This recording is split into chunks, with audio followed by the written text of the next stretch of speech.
De leurs proches disparus, ces familles ne conservent que des photos. Plus de 50 migrants, tous la plupart originaires du Ghana. 2 ONG accusent l'ancien président gambien Yaya Jammeh d'avoir ordonné leur exécution. Ce dernier les soupçonnait d'être des mercenaires venus le renverser. Martin Kieré est l'unique rescapé de cette tragédie.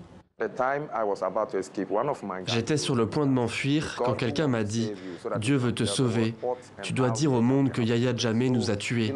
En tant que survivant, je me dois de sensibiliser les gens sur ce qu'il s'est passé. » Après le massacre, les autorités ghanéennes essaient d'enquêter. Banjul leur oppose systématiquement une fin de non-recevoir. Un rapport de l'ONU conclut que des éléments véreux des services de sécurité sont responsables de la mort des migrants.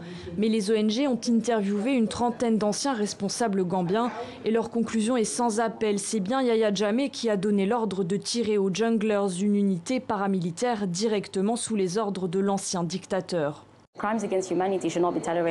Les crimes contre l'humanité ne doivent être tolérés nulle part au monde, et cela inclut l'Afrique. Nous allons nous-mêmes poursuivre le dictateur, nous assurer qu'il soit jugé et reconnu coupable. Yaya Jammeh a passé 22 ans à la tête de la Gambie en décembre 2016. Après avoir perdu la présidentielle face à l'opposant Adama Barrow, il s'exile en Guinée équatoriale.